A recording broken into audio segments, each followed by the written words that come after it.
Assalamualaikum warahmatullahi wabarakatuh.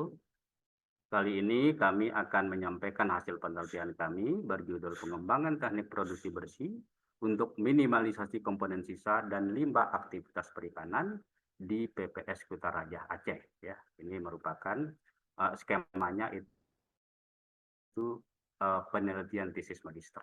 Ya, anggotanya saya sendiri Mustarudin sebagai ketua, anggotanya ada Prof. Bondo dan ada Demo Buana Putra. Eh, Kegiatan ini dilatar belakangi oleh kondisi pengelolaan TTS Kutaraja yang setelah menjadi pelabuhan tipe 1 ya atau PPS ini itu aktivitas perikanannya berkembang pesat begitu ya. Ikan yang didaratkan bisa mencapai 100 ton per hari begitu ya. Dan ini terus meningkat selama 10 tahun terakhir.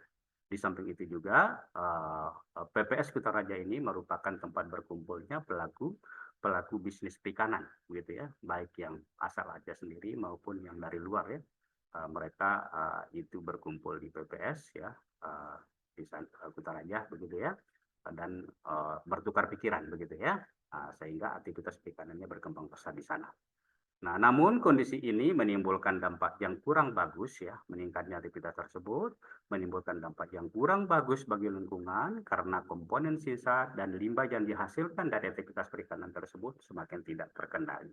Bahkan di sana juga hanya ada kontainer dan tidak ada IPAL ya, yang mana ini sangat riskan sekali untuk pengelolaan terutama untuk limbah cair gitu ya. Nah, mungkin ini membutuhkan untuk jangka pendek lah, jangka pendek gitu ya. Karena kalau bangun IPA kan mungkin butuh yang besar gitu ya. Di sini kami menawarkan penerapan teknik produksi bersih gitu ya untuk penanganan kondisi tersebut. Tujuannya yang pertama tentu kami menganalisis titik kritis pembentukan komponen sisa dan limbah yang tadi. Apa komponen sisa? Komponen sisa adalah komponen yang sengaja disisakan ya ataupun tidak sengaja ya yang kemudian air-airnya menjadi limbah. Kemudian yang berikutnya mengembangkan teknik produksi bersih untuk menganalisis komponen sisa dan aktivitas lain. Setelah kita analisis lebih jauh maka baru nanti kita kembangkan teknik.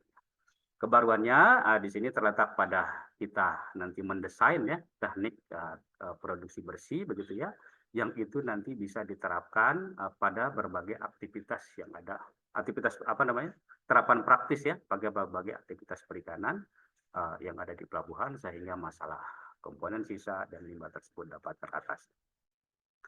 Hasil penelitian pertama-tama kami melihat dulu bagaimana ikan ya yang didaratkan di sana. Sebagian besar memang itu ikan cakalang ya, pelagis besar ya.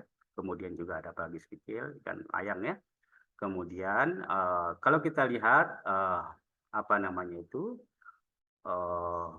dari aktivitas kapal ya, komponen sisa dan limbah yang dihasilkan itu bisa berupa sisa BBM, sisa es balok, air tawar, tumbuhan BM, limbah atau sampah melaut. Nah, limbah atau sampah melaut ini termasuk yang krusial dan juga sisa es balok, begitu ya. Karena es baloknya itu mencair, dibiarkan airnya menggenangi ikan dan itu akan mengganggu mutu ikan, begitu ya. Kemudian kita lihat lebih jauh, selain kapal, ya, telusuri pada berbagai aktivitas perikanan yang ada di sana, mulai dari aktivitas pembongkaran sampai nanti ke lahan parkir ya. Kalau kita lihat di sini, yang kritis itu di pembongkaran di dermaga 1 ya, itu sangat kritis ya.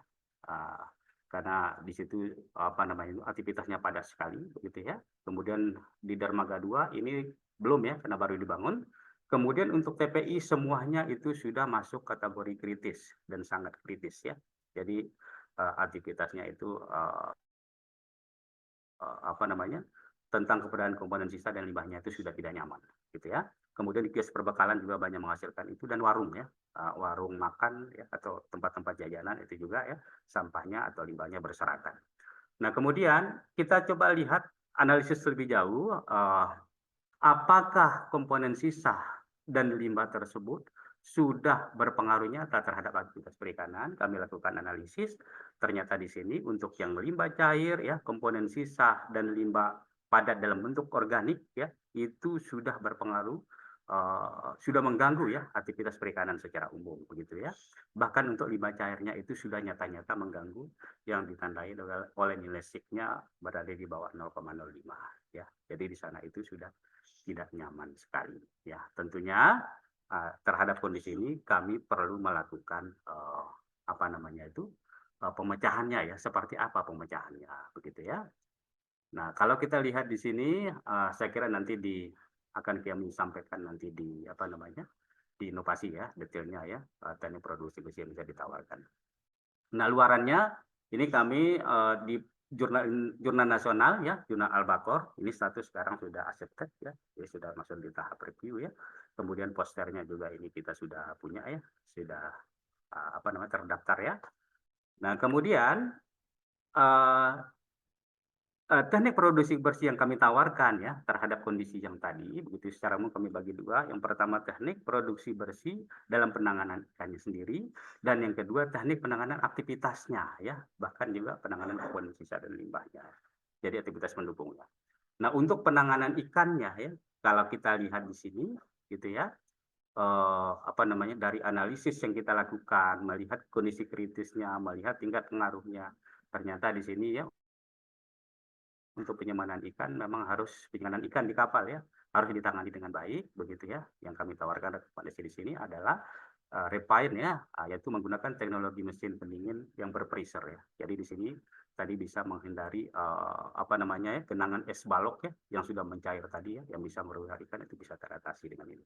Dan teknologi pressure ini juga apa namanya ya itu bisa deh dipenuhi oleh nelayan ya kalau kita lihat dari harganya karena ada yang harganya 1 juta ya 1 juta tidak saya kira harga 1 jutaan itu masih bisa ya cuman mungkin perlu dibantu ya mungkin saya kira pelabuhan nanti bisa melakukannya ya mungkin mendapat pinjaman dulu ya setelah itu nanti baru dibayar secara bertahap. Nah kemudian yang berikutnya penanganan ikan di TPI ya.